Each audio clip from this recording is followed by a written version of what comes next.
What's good, everybody? We are back. It is your boy Jarod and your girl Gabby, episode 70 of the Kicks and Shit Show.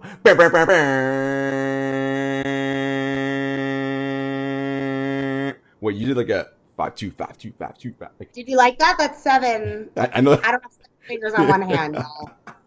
So I figured I needed to I know I always sit here quietly when you do your bah, bah, bah, bah, because that's your moment. You got them pipes, let it all out, I'm gonna let you finish, but I also I want to be part of it. It gets me hyped up. So it gets you going, It's what the people, it gets the people that's going. why I was trying something different. I was like, let me match Jarod's energy with my hand. Love it. So we play this game every time we hop on the on the, Zoom, Skype, whatever we use to connect. Where in the world is Carmen Sandiego? Where in the world is Gabby Rosenthal? Where are you these days? Well, I'm back in Vegas. That's like another level. That's like your second home. I mean, we gotta just I thought we were looking for a KNS place in Los Angeles, but every time I talk to you, you're in Vegas. Well, Jarod, I'm glad that you said that because November might be the month. I think that's the test month. So just so you guys know, Jarod and I have normal jobs and semi-normal lives outside of the shit show. Semi-normal. But those who follow me on Instagram, if you don't, at Gabby Rosenthal, 2 B's and a Y. Thank you in advance. Right there. Well, not below me, but below her. Right here. Yeah. You know that I often post about feats in the streets. So Jarod and I have been toying around with some ideas. How do we make feats in the streets a thing? We're all about, as you know, livestock, wearing our kicks. So how do we translate that? Which is why I volunteered as tribute to travel across America, living my best vagabond life. I even got rid of my apartment, y'all. This is wild. Wild. And so I'm going to Dallas tomorrow. I'm going to Dallas. By the time this episode comes out, I'll have already been back from Dallas and Alabama. Roll Tide, gonna go see me some college football out in these streets. Saturdays are for the boys, my friends. Say hello to Nick Saban for me while you're down there. Absolutely, and I know I'm trying to see if we can link up with Sneaker Fetish or That's right, that's our guy. Yep. In Alabama, there's a lot of stuff going on, and then he's in Huntsville. Yes, is that where he is? Yeah, he's a little bit far, but depending on where we're flying in, we're going to see if it can happen. But I've heard a rumor that on National Sneaker Day, there is a sneaker con in Atlanta, and I've heard a few of our friends may or may not be there. So Vagabond Life Diaries might have to be traveling to Hotlanta in a couple weeks. All right, well, guys, stay tuned, stay posted to the social medias because you'll see what's maybe happening in Atlanta. Perhaps there'll be some KNS representation there. Perhaps some of our guests will be there. Who knows? But just, stay close, stay tuned. What a time. What a time to be alive. Gabs, I want to talk about this, a couple things, actually. First, have you seen the OVO NBA collaboration? At Drake, and he commissioned his friend Bobby Shmurda to show off some of the gear on Instagram, and these are things that are available. There's some hats, some shirts, a couple some track suits, and these varsity jackets of 6 iconic championship franchises. You'd be happy to know your beloved New York Knicks are one of the 6 franchises selected. Oh, I know. Along with the Celtics, Lakers, Knicks, Heat. Who else am I missing? Raptors, of course, because of Toronto. And who's this? And the Knicks. That's 6. Yep, those are 6. I think it's 6 already. Yes, and the Knicks make it 6. So that's pretty cool. That's pretty cool, right? Yeah. So first of all, the stuff all looks fire, and we're going to drop in some images here, so you guys are probably seeing them right now. The price points, however, got me a little Sheesh. Look, I love me a good Letterman jacket, but yo, man, 600 bills? Nah, fam. Remember all of us who were in high school, and you were lucky enough to letter. The sleeves were leather on your Letterman jacket, right? These sleeves ain't even leather. How you gonna be charging me $600 for non-leather sleeves? I mean, I agree with you. I just think I find streetwear and sneakers very interesting lately. I know that's a very elusive statement, but it's like things don't seem to make sense. And I know Mercury is in retrograde, y'all, but like from the pricing to the availability to what people are copying versus what's still sitting, like it just doesn't make sense, Jarod. It's bizarre. It's bizarre. Look, if you were a fan of one of those 6 franchises, I mean, the gear is fire. Like that Knicks tracksuit is dope. Like I can see you rocking that. I love the good Knicks tracksuit all the time. I was gonna say I can see you rocking that with like you got a couple of Knicks colorway shoes, sneakers that you could rock with that. Like the threes, the fours, right? That would be dope. Collabs, the Adidas, I forget off the top of my head what the pricing on those were, but still, I mean, it's probably a couple $100, and you're like, do I want to spend that on a tracksuit? Like, because it's not even so much about can you afford it, right? Like, but it's sort of just like, would you spend it is more of the question. Should and I spend it? For a lot of those collabs, right? And I know our previous guest talks with TJ talks a lot about like budgeting for your grails in terms of sneakers, but like maybe we should have her back on and talk about when it comes to the rest of it. I know from like apples to apples, it's the same, but like streetwear collabs are becoming more and more common, but the price point on some versus others is going up. Like I loved I don't know why. Like to me, I haven't figured it out yet. I know like I loved the Yoon Ambush NBA collection, minus the fact that it was Brooklyn instead of all right, chill. But a lot of those pieces sold, and I'm curious, or sat on the shelf, excuse me. And I feel like the idea was great. The pieces looked amazing, albeit whether my team was there or not, like irrelevant for this. But I was surprised how much sat there. So I'm intrigued to see, like, is the OVO tie-in going to be enough to make this fly off the shelves, or is the price point too crazy? And then for the average NBA fan, this to me is not a regular streetwear collab, right? Like the OVO stuff, it's different. Like people who want to flex in their Air Jordan Dior's and Travis Scott's, like whatever, like do that. But like then now you're adding in another element that I'm curious it's gonna let it sit there. So maybe this Knicks tracksuit might come down a little bit in price. You know, girl can dream. If it sits, right? That's the question. And I don't know because I don't know what the release light's gonna be. Is it gonna be limited release, which it probably is, and you know.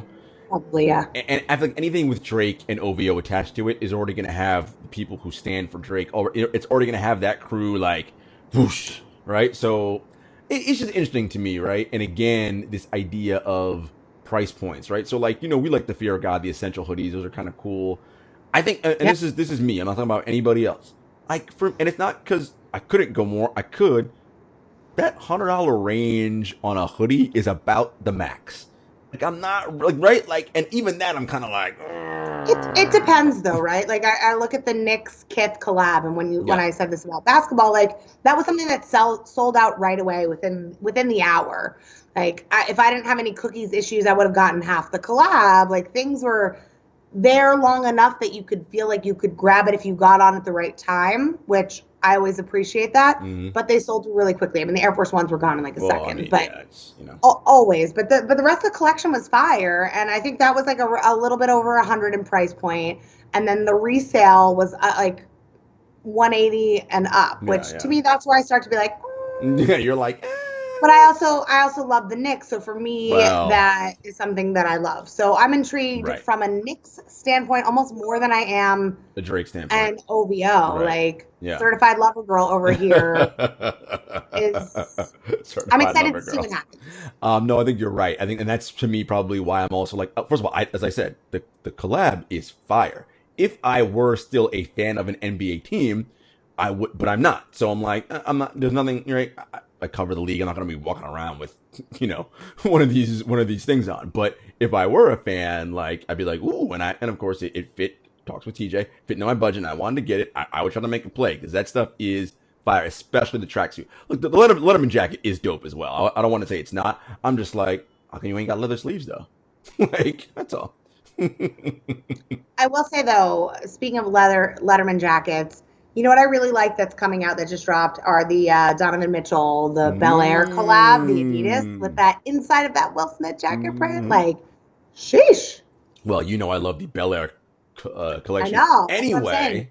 That's a great line anyway. And then add in a collab with Will Smith and Adidas and basketball. I mean. One other collab I wanted to talk to you. We mentioned it a while back before it came out. And now it's coming out this week, actually, the week that we're recording. in a wider release, the Billie Eilish Jordan brand collabs. So I have to be 100% honest. I don't know that if you were to play a Billie Eilish song, I would know it. You would, you just might not know that it's Billie Eilish when Okay. you have heard it. Okay. All right. Fair enough. You know the song Bad Guy? Maybe. That's just for you. That's a motherfucking remix. Is that how it goes? But, Yeah. but it's one of those. I mean, I've obviously heard of her. I just don't know that I know her music like that, and it's not something that I necessarily seek out. And not because I don't think she's any good. I just, we had this conversation before. When you get to a certain age, like intaking new music becomes harder and harder, right? Like to me, this one's an interesting one in general, right? Because not only is it a collab with a female artist, which I'm all about the ladies, All that. but Yep. I feel like, is she that big versus some of the other artists out there right now? Like, I know that Megan Thee Stallion is now finally signing on, but like, to me, I would have flip-flopped it, right? You would have gone Megan Thee Stallion first. Interesting. Absolutely. I mean, yeah. Well, let me put it like this. Of course, I know who Megan Thee Or Stallion like is. the City Girls. To me, those songs are a little bit more popular. Also popular at like when you go to a basketball game, That's which true. is like a lot of people wear their basketball sneakers, right? Or like at the club, like Billie Eilish is cool. I think her music is amazing, super talented. Right. It's just very interesting that is the collab that we've been kind of hyping up and hearing about versus some of these other artists that I would have thought maybe would get something sooner. Well, Interesting. Is the reasoning because Nike feels like Billie Eilish gets more of a crossover? 100%.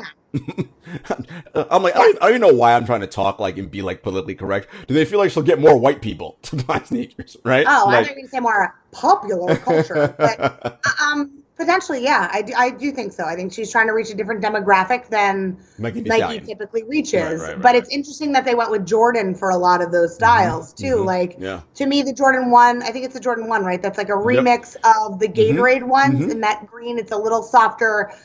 It matches her hair color that she formerly had. I think it's a great shoe.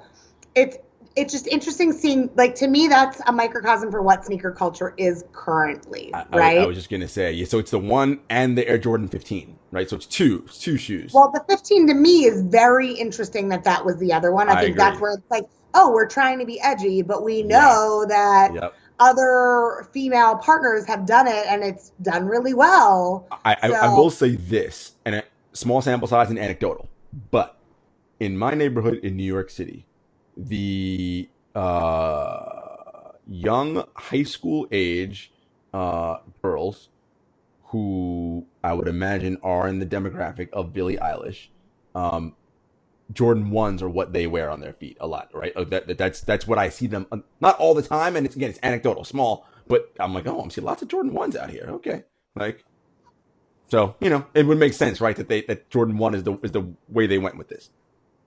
No, totally. But I think, like, to me, the Jordan 1 looks almost like a little bit of a softer green version of the Ambush without a black swoosh. Yeah. It's a similar color. It's like there were predecessors that tested it out. And the Aleli May, it was a 14, not a 15. But it's got the similar grooves on the side. It's a similar silhouette. And that got a ton of accolades. And if you look at the actual shoe body style and color, it's not that different. It's just monochromatic versus some of these other details that really made the Aleli May pair super special.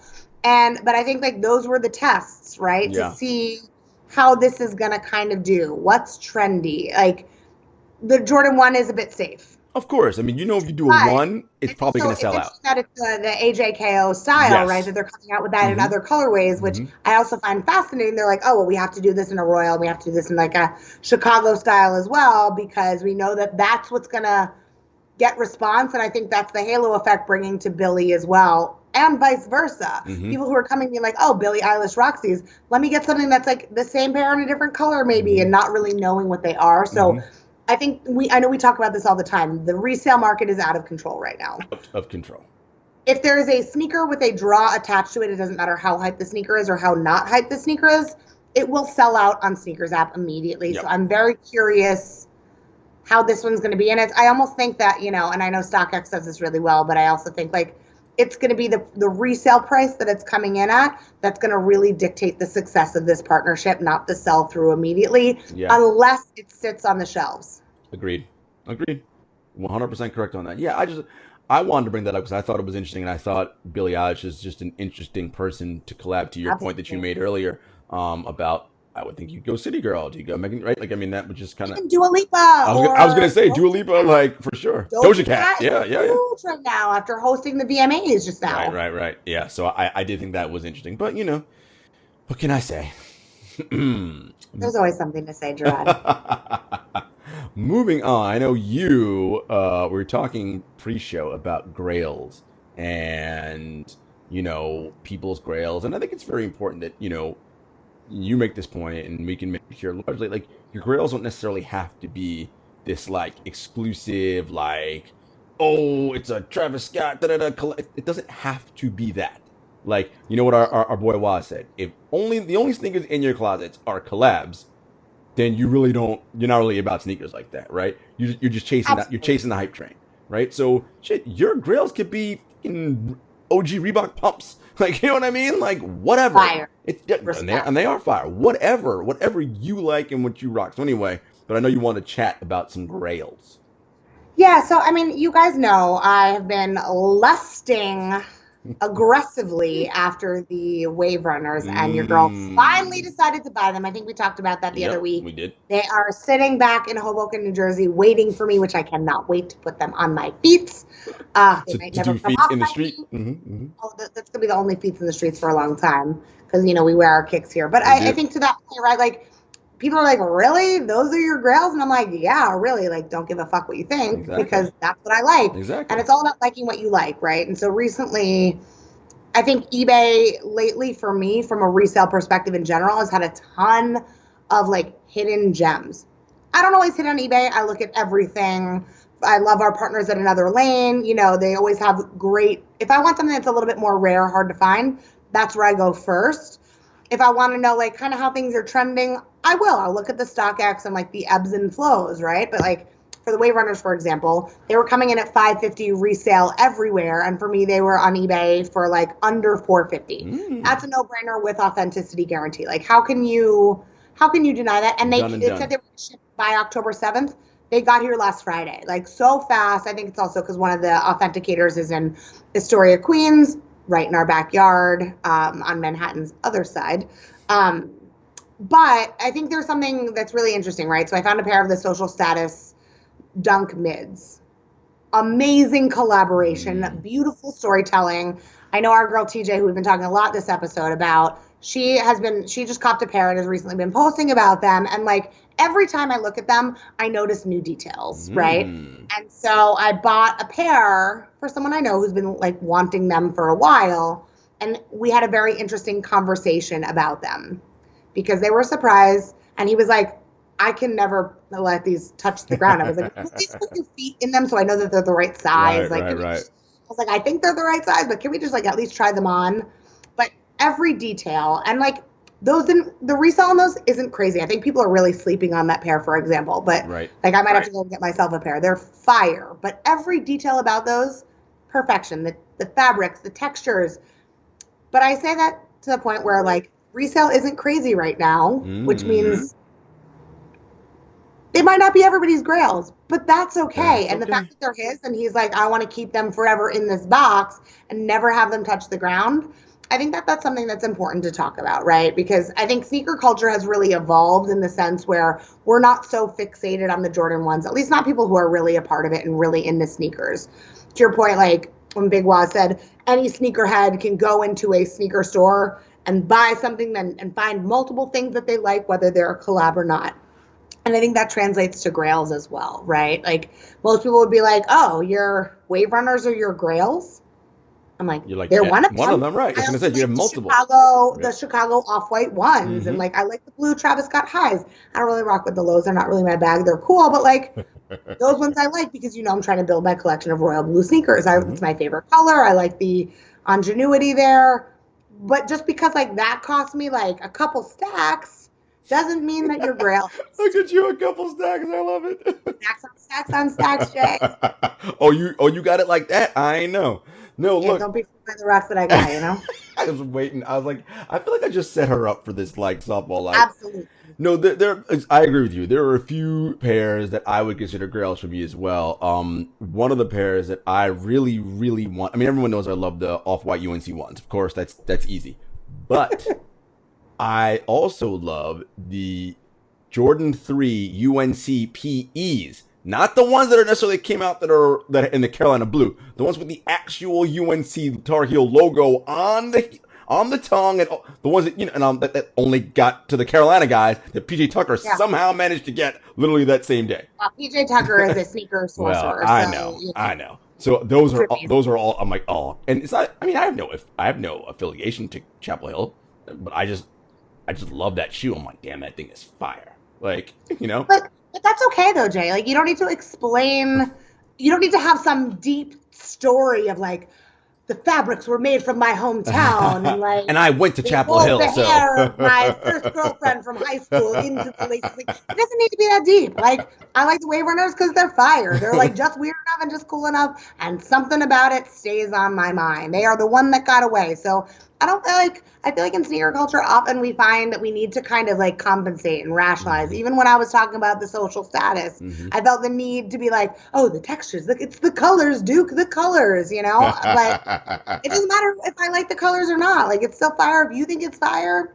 And of course, I want you to get those sneakers. Well, and so those. I also love the KD Scrooge McDucks, those PEs. Those I was like, oh, fire. But see, like, that's the thing. All the things that I like that are grails. Hey, Chad and Adina, the holidays are coming up, and I'm trying to figure out what to get Jarod. But literally though, right? Like the KD, that shoe, that is literally a one of one. I don't think there's only that one. His. I don't think they made any other pair but that one. So. But you could get a custom pair though if you wanted. I know it's not the same. Like, if you wanted to feel like the uniqueness of it being a PE, that's also very different than aesthetically being drawn to it, right? I'm not intended. I mean, I loved it because obviously KD is one of my favorite players, but also I love DuckTales, and I love Scrooge diving into his money bin. The greatest cartoon theme song of all time is DuckTales. It's pretty good. Come at me. Name a better one. It's pretty good. I'll wait. I'm not saying it isn't. It's pretty good. Ooh. You notice that like the ducks, like they wear tops but no bottoms? I'm like, what? So you don't need to wear. I know. You gotta wear pants? Like, what's up? Like, that's like Arthur with his headphones. They're not on his ears. They're on the side of his head. What is he listening to? Oh, cartoon madness. We love it. We love it. No. I think so. Yes, grails. I mean, and that's, when you're trying to build your collection and like whatever, these are the things you do. I love your point about customs though, right? Like, you can get that base white model and then get it to, or not even doesn't necessarily be a white model, but you get it to one of these great custom shoe designers.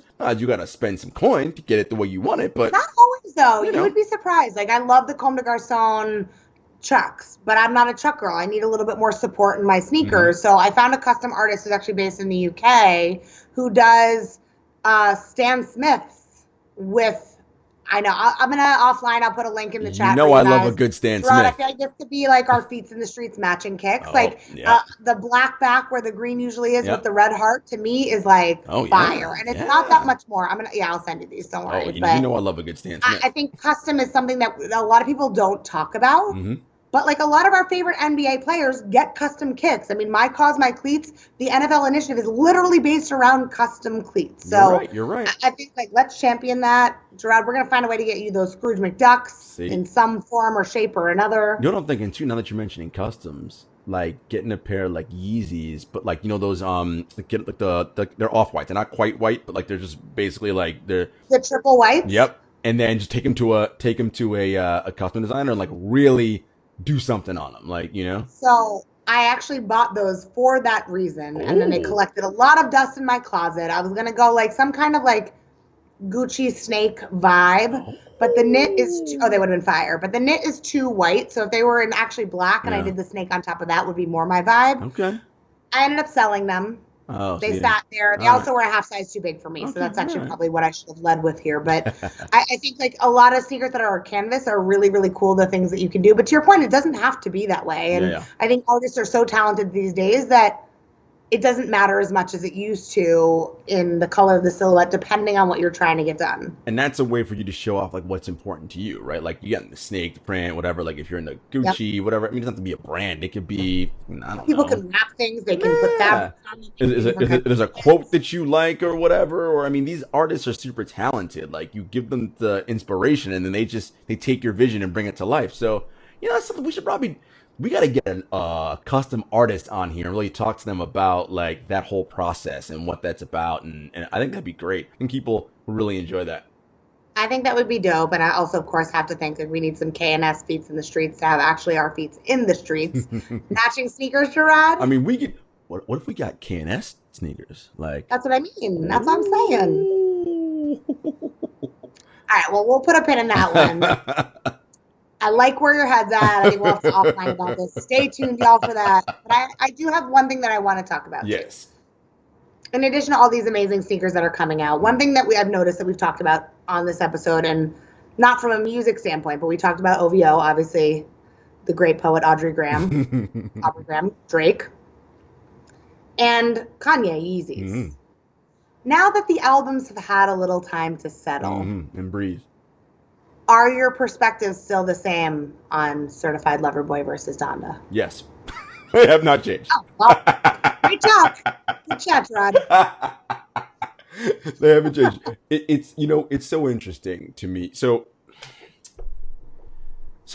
these, as I've mentioned before, more, the biggest artists of our period, like Kanye, super influential, Drake, like incredible. Like these are some of the greatest artists. And I was having a conversation with our good friend Dexter Henry from the Ain't Hard to Tell podcast, and just a bunch of my boys, and we were just kind of talking about this.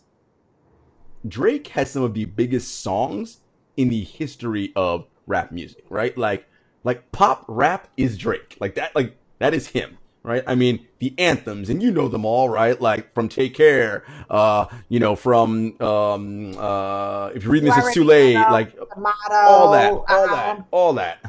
I mean, you know all the jams. Hotline Bling, like I mean, it's just like Truffle Butter, all of it, like freaking everything. Like stadium bangers that like everybody knows, right? But we were like, has Drake made a classic album though? Like, has he actually put the time in to make a classic album and for me, classic album is no skips, right? So literally you put it on, I mean, I'm dating myself. You put the record on, but you know what I mean? You press play on your phone and you don't skip. It's just straight through. And I'm like, and we all, I mean, again, it's just, and the first thing I want to say is music is subjective. Let's all be clear about that, right? Of course, absolutely. And we just don't think so. There are a lot of good projects that we like, but we're like, yo, classic albums? Nah. And they're fewer and far between these days. And I'm not saying Donda's a classic album. I want to be very clear. I'm not saying but I'm saying Kanye has, regardless of which album you think it is, most people who study music would say he has at least 2 classic albums. Whether you think it's one of the trilogy albums, all right? So one of those, most people would say Late Reg, some people say Graduation. Fine. One of those, and for sure, My Beautiful Dark Twisted Fantasy, right? Like one of the greatest albums of all time. Absolutely. Thank you.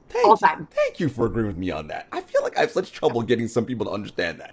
Like, but I just think and this is the difference. And I bring this up not only because we're talking about this on this episode from a sneaker perspective, but we talk about this at work all the time. And we had a new girl starting on our team who is delightful, super Gen Z.